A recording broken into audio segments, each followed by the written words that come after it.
드디어 1년이 지나 임상시험 결과가 나왔습니다. 전체 183만 명의 어린이들에 대해서 여기 이제 케이스 수라고 나온 것은 이 발병한 경우들을 얘기합니다. 소아마비 발병한 어린이들이 863명이었고, 그다음에 발생률이라는 것은 바로 이제 전체 수요 대비, 그러니까 47이라는 것은 10만 명당 발생률을 얘기합니다. 여기 간단하게 보시면은 여기 대략 200만 명 가까이 되기 때문에 나누기 2한 거하고 거의 비슷한 값. 그러니까 발생률이란 여기서 10만 명당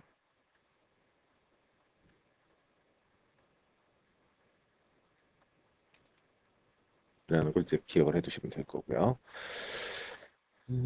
이 표는 이제 그 두 가지 경우가 있었죠. 우리가 플라시보 컨트롤 설계를 한 거하고 이제 NFIP 설계 이제 두 가지가 있었는데 그 두 가지를 이제 다 합쳐놓은 겁니다.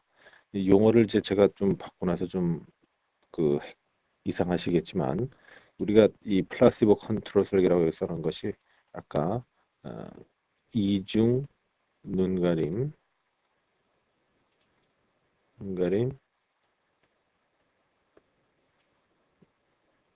랜덤화 설계를 얘기하는 겁니다. 그 특징인 플라시보 그리고 플라시보 컨트롤 을 갖다가 다 강조해서 플라시보 컨트롤 설계라고 이렇게 이름을 써봤을 뿐입니다. 우선 집중적으로 여러분들이 살펴볼 것은 이 과학적인 설계라고 할 수 있는 플라시보 컨트롤 설계에 대해서 집중을 해볼 필요가 있습니다. 총 몇 명? 75만 명의 어린이가 이제 참여를 했습니다.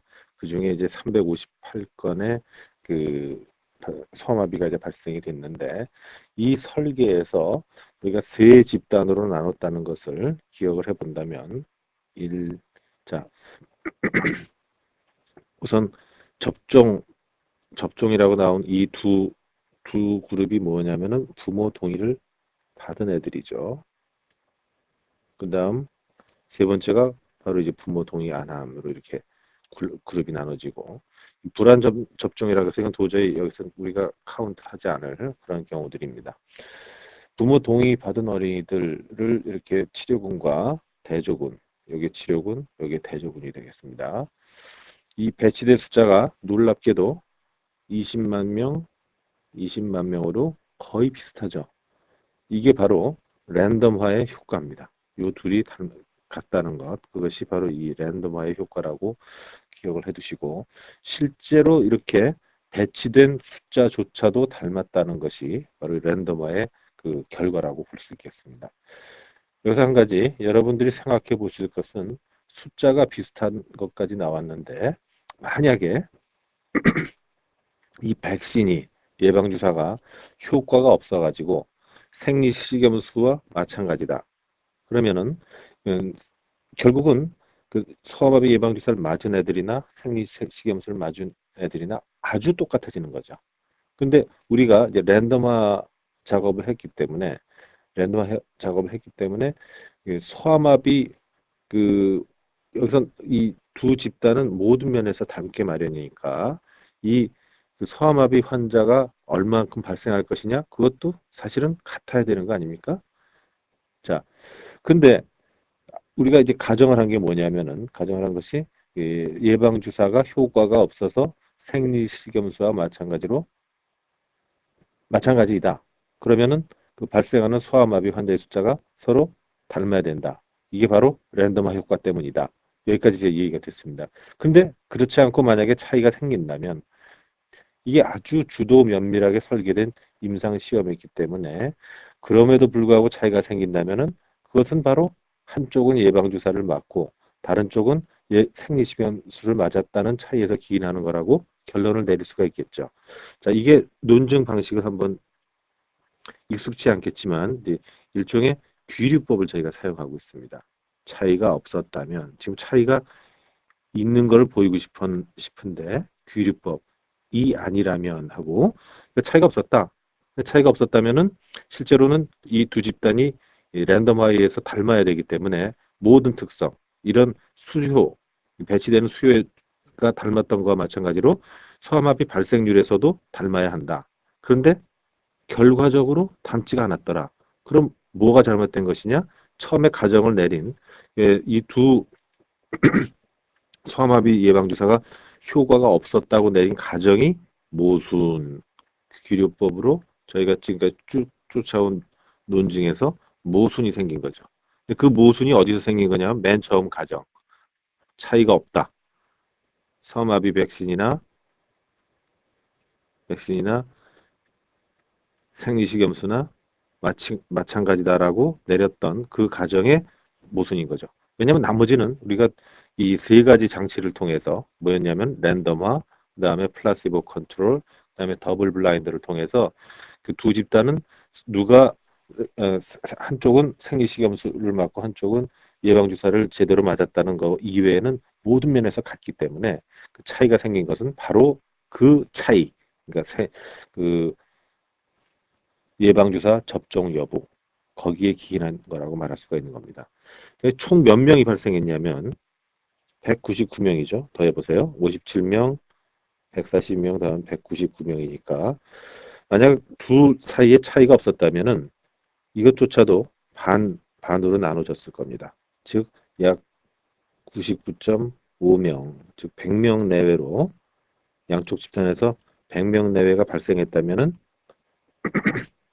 물론 100명 내외에다가 약간의 오차가 붙겠죠. 100명 내에도 오차가 붙을 것이 예상이 되는데 그거하고는 너무 차이가 나게 그거하고는 너무 57명하고 142명이라고 그거하고는 아주 비교가 안 될 정도로 큰 차이인 거죠. 그 숫자가 이제 199라서 애매하긴 합니다만 거의 100명 가까이씩 나눠줬어야 되는데 실제로는 이 백신 접종을 맞은 어린이들 중에 소아암의 발생이 매우 적은 겁니다.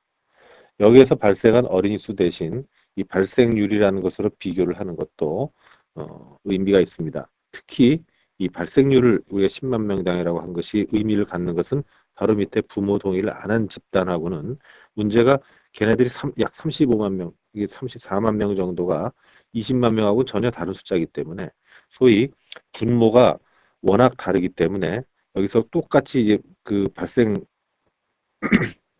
환자 수를 가지고 비교하는 것은 공평하지 못한 거죠.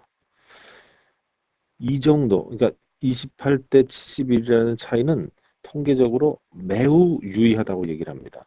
즉, 통계적으로 매우 정도가 아니라 사실은 거의 기적적으로.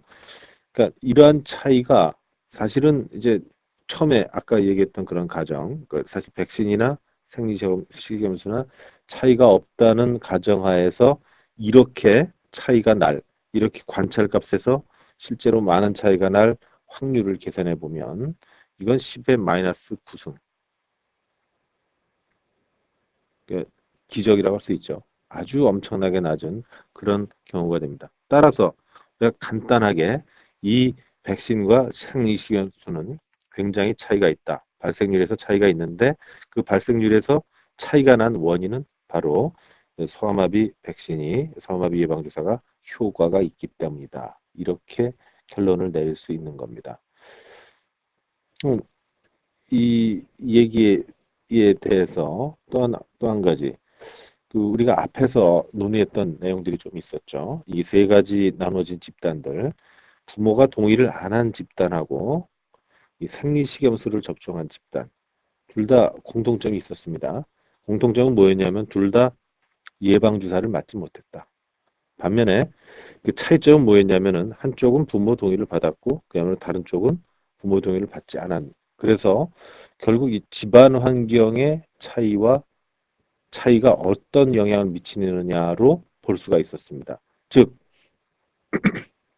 이 집안 환경이 어려운 아이들의 소아마비 발생률은 이 생리식염수를 접종받은 애들보다 낮지 않겠느냐 하고 우리가 짐작을 한 바가 있습니다. 근데 역시 이 경우에 우리가 이 참여한 어린이들 수가 다르기 때문에 단순히 이 142명과 157명을 비교하는 것은 무의미합니다.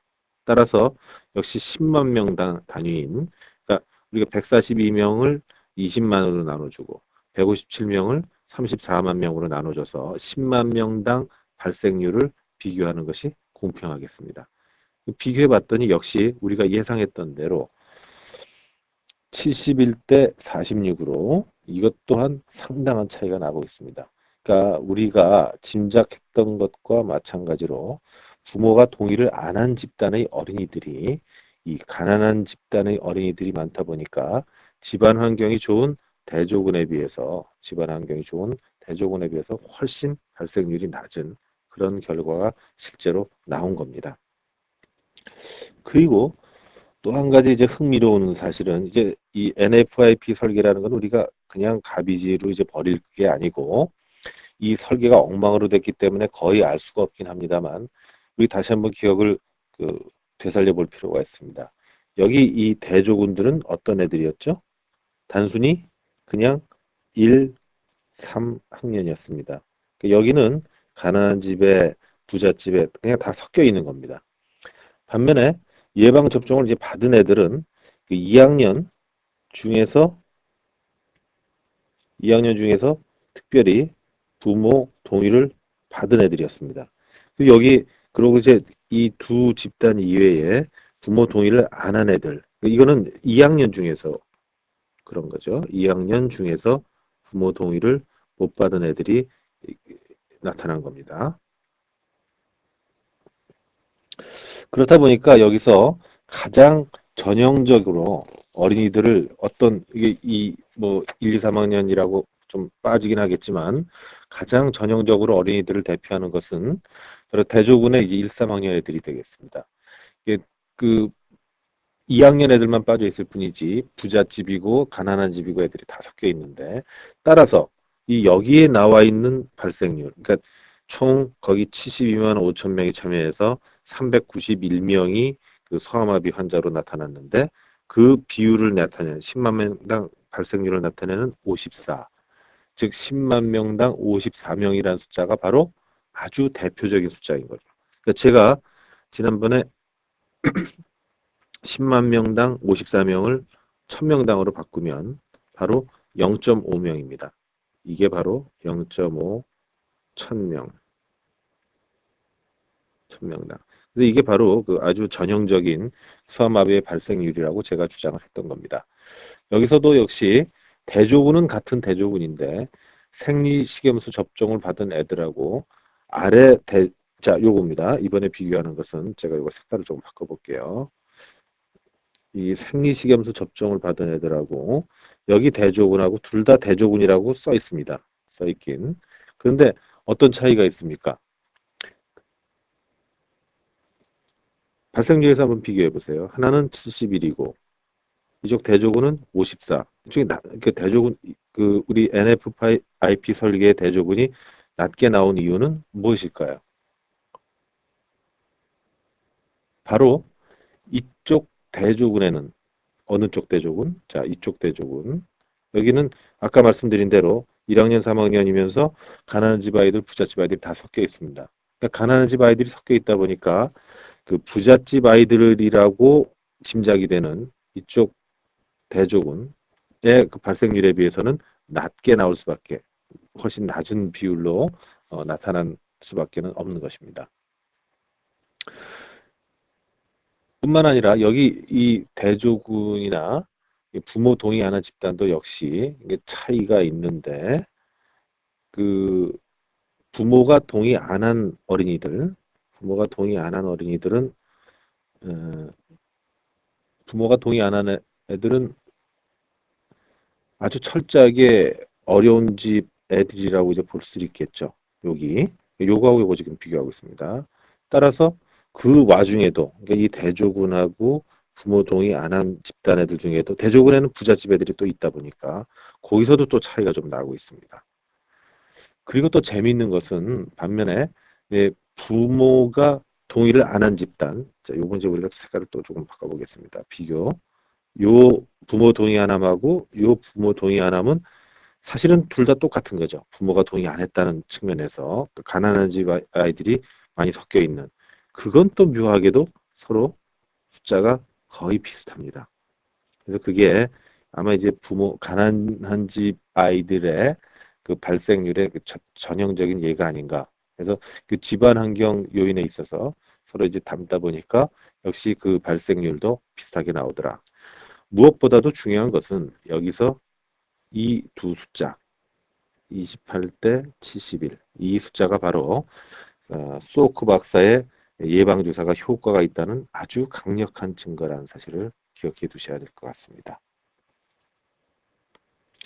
자, 퀴즈 문제 몇 개 풀어보시고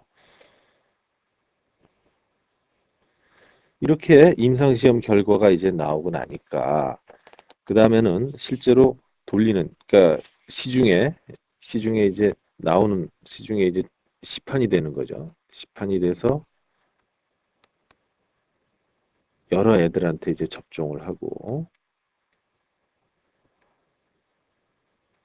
시판에서 접종하는 그런 과정들을 이제 거치게 되는데 그 과정에 어떤 문제들이 생기느냐 하면은 자 이제 처음으로 다시 한번 돌아가 보겠습니다. 우리 이 강의 서두에 말씀드렸던 것처럼 여러분들이 직접 옛날에 접종받았던 소아마비 예방주사는 우리가 열심히 공부한 이 소크 박사 게 아닙니다. 말씀드린 대로 알버트 브루스 사빈 박사의 경구용 백신을 여러분들이 접종받은 것입니다. 그리고 이거는 그 잠깐 아까 설명드린 대로 라이브 바이러스에 그러니까 독성을 약화시킨 그런 라이브 바이러스에 기반을 두다 보니까 그 안전성에 이제 의문이 돼서 이쪽 미국에서는 임상 시험을 허가를 안 해준 것 같습니다. 실제로 뭐 옛날에 우리 제너의 얘기에서처럼 본인들이 뭐 자원을 하기도 하고 하는 그런 해프닝들이 있었는데 1957년에 가서 미국이 아닌 소련과 동유럽에서 임상시험을 하는데 허가를 받게 됩니다. 그래서 이제 성공을 하죠. 임상시험 결과가 이제 성공으로 나타나니까. 물론 대략 이 소크 박사의 업적과 비교했을 때 한 그 4, 5년 정도의 그 갭이 있습니다. 마침 또 그때 이 소크 박사의 아까 잠깐 말씀드린 것처럼 소크 박사의 그 소크 백신이 소위 말썽을 좀 일으키는 거죠. 제대로 잘 안 돌아갔습니다.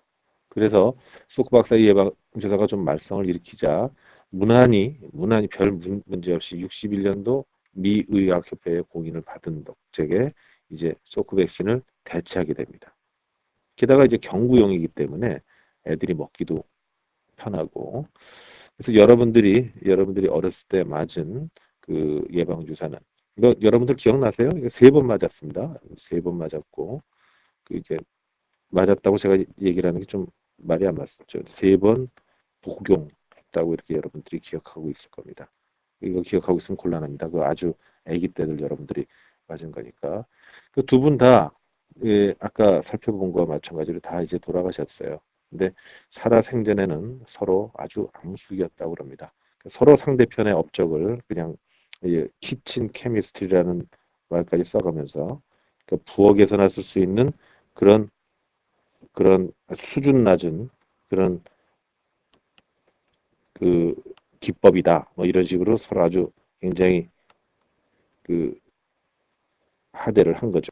이런 정도로 서로 아주 앙숙이었다고 하는데 자 여기 그다음 이쪽에 나온 사진들은 그 아까 잠깐 본 앤더스를 비롯해서 이 설명을 제가 하는 게 사빈 선생님 이제 사진입니다. 여기 있는 것은 이제 뭐 우리 소크 박사 건데 너무 사진을 제가 작게 줄여놔가지고 그다음에 이 위에 있는 사진 오른쪽 위에 있는 사진은 1954년도 노벨 생의학상 피지올로지 or 메디슨에서 생의학상 수상자들입니다.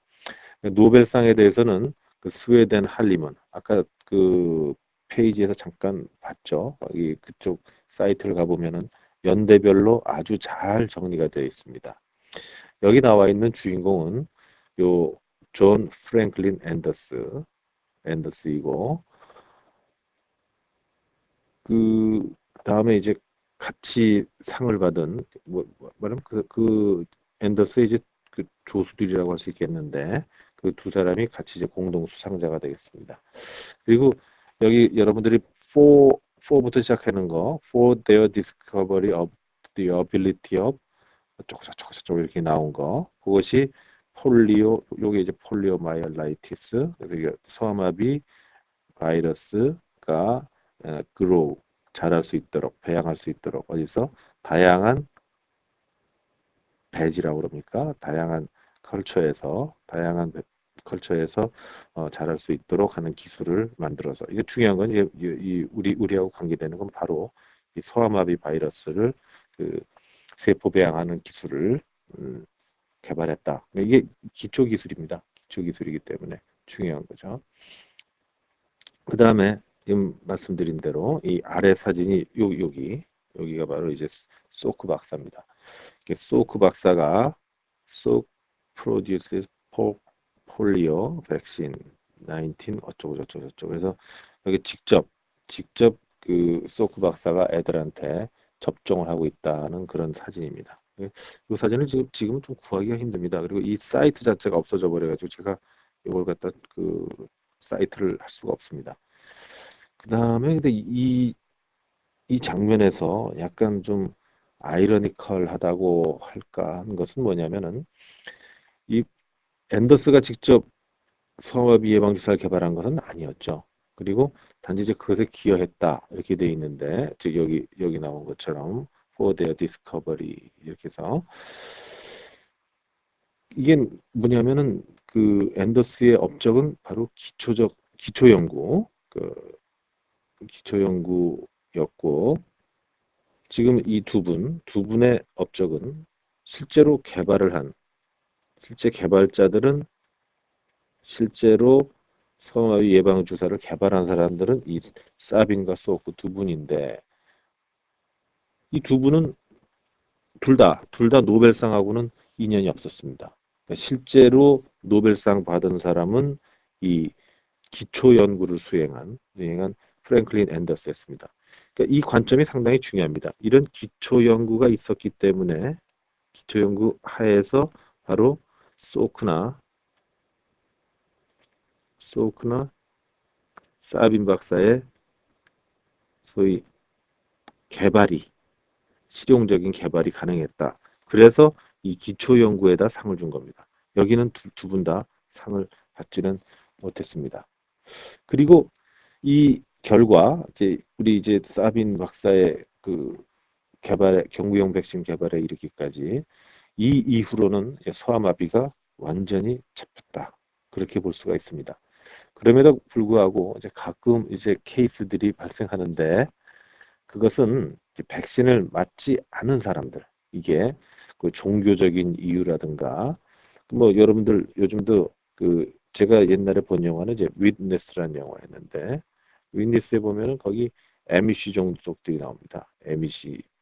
아미시 이 사람들 또한 그 뭐 그 검은 옷들 입고 다니고 전기 안 쓰고 그냥 마차 타고 다니는 사람들 있죠. 그 위니스라는 영화에 나오는 아미시 종족이 또 역시 그런 부류가 되겠는데 그 아미시 종족들 가운데 한 1970년 년도에 여러 명이 이제 그 한꺼번에 그 소아마비가 발생한 적이 있습니다. 근데 그것은 지금 말씀드린 것처럼 그쪽에서 예방 접종을 받지 않았기 때문에 발생한 것이지 그것이 소아마비 예방 주사가 효과가 없었다는 그런 얘기는 전혀 아닙니다. 따라서 그쪽에서만 일부 발생한 것이지 그 이후에는 이 임상 시험으로 이제 그 소아마비 백신이 그 널리 퍼진 이후에는 완전히 잡혔다고 볼 수가 있는 것입니다.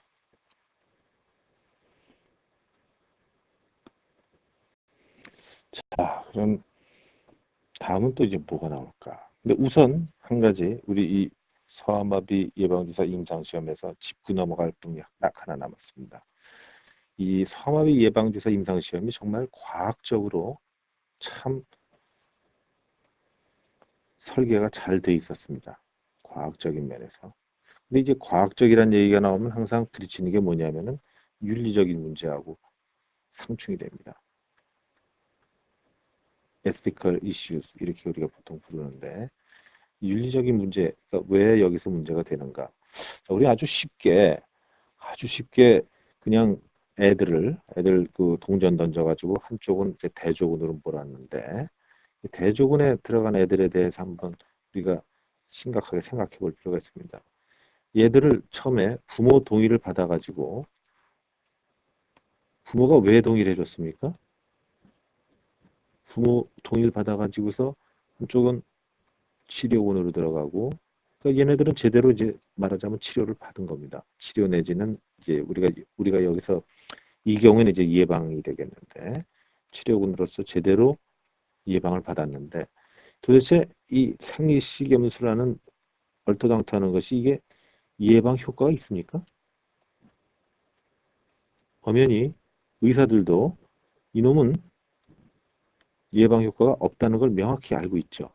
명확히 알고 있는 상태에서 이걸 대조군이라고 해서 대조군이라는 얘기로 또는 이제 이 과학적 발견을 이루기 위한 목적이라는 그런 거창한 미명하에 애들한테 치료를 또는 예방을 전혀 안 한 것인데 과연 이게 윤리적으로 그 용납할 수 있는 거냐 하는 그런 문제가 있습니다.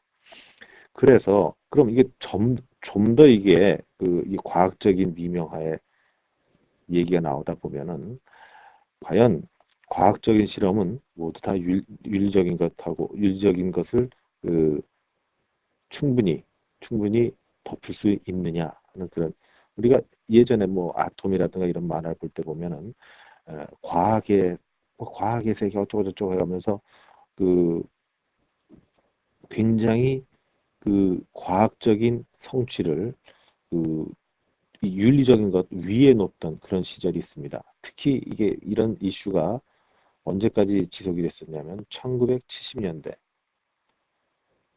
이전 그때는 과학 만능주의였다고 해도 과언이 아닐 정도로 이런 이런 지금 봐서는 이렇게 크게 실험을 할 수가 없을 정도로 그 전에는 이런 일들이 가능했었습니다. 그 대표적인 사례가 뭐냐면은 투스키지 매독 시필리스죠. 익스페리먼트 투스케지 매독 실험이라고 우리가 보통 부르는 그런 투스케지에서의 그 매독 실험이라는 것이 그 이슈로 부각이 됩니다. 뭐냐면 이거는 정말 무지한 그 흑인들 399명입니다만 399명한테 그 매독 복균자들인데 이 매독 복균자들한테 그냥 놔두면 어떻게 되는지 매독이 어떻게 진전되는지를 보기 위해서 매독 복균자하고 그렇지 않은 사람들을 놓고 치료를 안 한 그런 실험입니다. 단지 이 과학적인 목적이죠. 그냥 놔뒀을 때 어떻게 되나 하는 그런 것을 보기 위해서 이걸 무려 40년 가까이, 그러니까 1930몇 년부터 1970년 걸려서 없어질 때까지 이런 짓을 해왔습니다. 그러니까 윤리적인 이슈는 이제 과학적이라는 거하고 항상 이제 배치가 되는 걸 많이 볼 수가 있는데 우리 이 소아마비 백신, 소아마비 예방주사 임상시험에서도 역시 대조군의 문제가 계속 저를 잡습니다. 이 대조군한테 생리식염수를 놔준 것이 이게 윤리적으로 옳으냐? 이게 그 당시의 잣들은 옳았던 거죠. 과학 만능주의. 앞으로 얘들 뭐 일부 좀 안 받으면 어떠냐? 이게 과학적으로 훨씬 명확한 방법이기 때문에 마치 이런 식으로 해서 이제 넘어갔던 것 같습니다. 그러나 저는 이게 과연 옳은 건지 아직도 굉장히 의문이 많이 납니다. 어쨌건 지금 현재 우리는 자료 수집 중에서도 이제 실험에 관한 얘기를 이제 거의 마친 상태입니다. 이제 남은 부분은 이 자료 수집 중에서도 관찰 연구에 대한 것이 남아 있고 조사 연구 부분은 사실상 우리가 선거 여론조사의 발달이라는 데서 이제 할 겁니다. 관찰 연구는 실험과 마찬가지로 역시 이것도 밝히고 싶은 건 목적은 인과관계를 밝히고 싶은 겁니다. 인과관계를 밝히고 싶은데 어떠한 이유, 예를 들어서 이런 윤리적인 이슈, 윤리적인 문제 때문에 실험을 할 수가 없어서 인과관계를 하고 싶은데 실험을 못하니까 할 수 없이 있는 상태 그대로 관찰에 의존하는 그런 경우입니다. 그러다 보니까 인과관계 자체를 밝힐 수가 없는 경우가 많아집니다. 굉장히 애매모호해지는 거죠. 실제로 우리가 원인 결과를 밝히고 싶었는데 원인과 결과가 과연 반대인지 아니면 또 다른 요인이 있어가지고 그게 둘 다한테 영향을 미쳐서 마치 둘 사이에 관계가 있는 것처럼 보이는 건지. 그래서 이러한 인과관계를 밝히기 힘든 경우들에 대해서 다음 시간에 알아보도록 하겠습니다. 수고하셨습니다.